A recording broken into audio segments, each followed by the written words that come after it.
इस वक्त की सबसे बड़ी खबर मध्य पूर्व से आ रही है, जहां अमेरिका और ईरान के बीच तनाव अब एक भयंकर युद्ध का रूप लेता जा रहा है। स्ट्रेट ऑफ हॉर्मुज पर नियंत्रण को लेकर शुरू हुआ यह संघर्ष अब अपने छठे दिन में प्रवेश कर चुका है।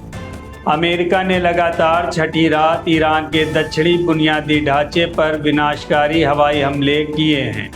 28 फरवरी से शुरू हुई यह लड़ाई, जिसे अमेरिकी राष्ट्रपति डोनाल्ड ट्रंप ने कुछ हफ्तों का ऑपरेशन बताया था, अब एक नए फॉरएवर वॉर में बदलने का गंभीर जोखिम पैदा कर रही है। आइए आपको बताते हैं कि ईरान पर अमेरिका ने कहां-कहां कहर बरपाया। अमेरिका ने बीती रात अपने हमलों का दायरा और बढ़ा दिया है। मीडिया रिपोर्ट्स के अनुसार ईरान के कई प्रमुख ठिकानों को नेस्तनाबूद किया गया है, जिसमें सबसे पहले बात करें तो बंदर ए खमीर और बंदर अब्बास हैं। तटीय शहर बंदर खमीर में 2 पुलों को निशाना बनाया गया। वहीं बंदर अब्बास के पश्चिम में स्थित एक महत्वपूर्ण रेलवे जंक्शन पर भी बमबारी की गई है। यह जंक्शन ईरान के सबसे बड़े वाणिज्यिक बंदरगाह शाहिद राजाई और नौसेना मुख्यालय को जोड़ता है। दूसरा हमला ईरान शहर हवाई अड्डा पर हुआ। दक्षिण पूर्वी ईरान के इस हवाई अड्डे पर भी मिसाइलें गिरी हैं, जिससे बिजली गुल हो गई है और भारी नुकसान हुआ है।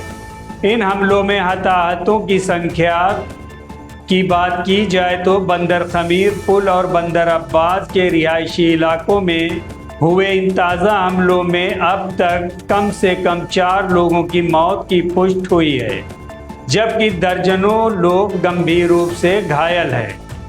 राष्ट्रपति ट्रंप ने पहले ही ईरान के बिजली संयंत्रों और पुलों जैसे नागरिक बुनियादी ढांचे को निशाना बनाने की चेतावनी दी थी, और ये ताज़ा हमले उसी का नतीजा माने जा रहे हैं। वहीं दूसरी तरफ ईरान भी झुकने वाला नहीं है। ईरान ने अमेरिका और उसके सहयोगी देशों पर सीधे तौर पर हमले शुरू कर दिए हैं। सबसे पहला हमला ईरान की तरफ से बहरीन में एयरबेस पर हुआ। IRGC ने बहरीन के सखीर एयरबेस पर ड्रोन हमलों का दावा किया है। यह वही बेस है जहां अमेरिकी सेना के P-8 टोही विमान और हेलीकॉप्टर तैनात हैं। बहरीन में हवाई हमले के सायरन गूंजने से दहशत का माहौल है। वहीं अगर ईरान द्वारा हमलों की बात की जाए तो ईरान ने कुवैत और जॉर्डन में भी कई ठिकानों को निशाना बनाया है। कुवैत सेना के अनुसार 32 ईरानी ड्रोनों ने उनके महत्वपूर्ण प्रतिष्ठानों पर हमला किया है। कतर ने भी एक ईरानी हमले को नाकाम करने का दावा किया है। ईरानी सेना के प्रवक्ता ब्रिगेडियर जनरल इब्राहिम जुल्फिकरी ने सीधी चेतावनी दी है कि यदि अमेरिकी नागरिक ठिकानों पर हमले जारी रखता है तो पूरे क्षेत्र के बुनियादी ढांचे को खाक में मिला दिया जाएगा और स्थिति युद्ध से पहले जैसी कभी नहीं रहेगी। वहीं इस युद्ध का सबसे बड़ा असर वैश्विक व्यापार और स्ट्रेट ऑफ हॉर्मुज पर पड़ रहा है, जो अब दुनिया का सबसे खतरनाक जलमार्ग बन चुका है। अमेरिकी सेंट्रल कमांड ने ईरान की नाकेबंदी को तोड़ने की कोशिश कर रहे 3 वाणिज्यिक जहाज़ों का रास्ता मोड़ दिया है। आदेश न मानने पर एक जहाज को निष्क्रिय कर दिया गया और कुक आइलैंड्स के झंडे वाले टैंकर वेन याओ पर अमेरिकी नौसेना ने कब्जा कर लिया है। वहीं इस युद्ध के चलते व्यापार भी ठप होता जा रहा है। मीडिया रिपोर्ट्स के अनुसार नौसैनिक नाकाबंदी के कारण जहाज़ों की आवाजाही धड़ाम से गिर गई है। बुधवार को इस जलमार्ग से केवल 13 जहाज गुजरे। वहीं इस युद्ध से अमेरिका पर भी बड़ा असर पड़ा है। इस युद्ध की आंच सीधे अमेरिकी नागरिकों की जेब तक पहुंच रही है। हॉर्मुज में तनाव के कारण अमेरिका में डीजल की औसत कीमत जून के बाद पहली बार $5 प्रति गैलन के पार चली गई है। क्या कूटनीति के रास्ते अब भी खुले हैं? इतने विनाश के बीच एक बड़ा सवाल यह है कि क्या बातचीत की कोई गुंजाइश बची है।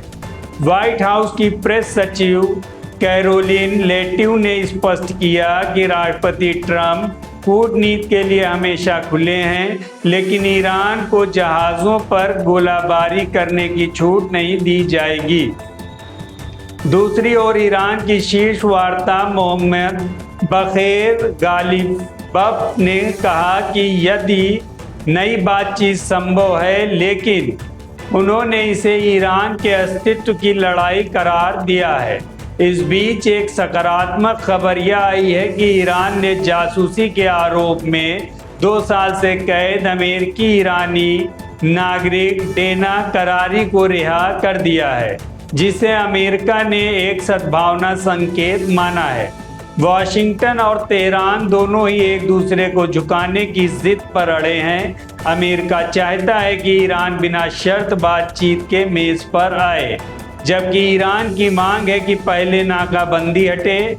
इस खींचतान में मध्य पूर्व एक बार फिर बारूद के ढेर पर बैठा है और दुनिया सांसें थामे इस विनाशकारी टकराव को देख रही है।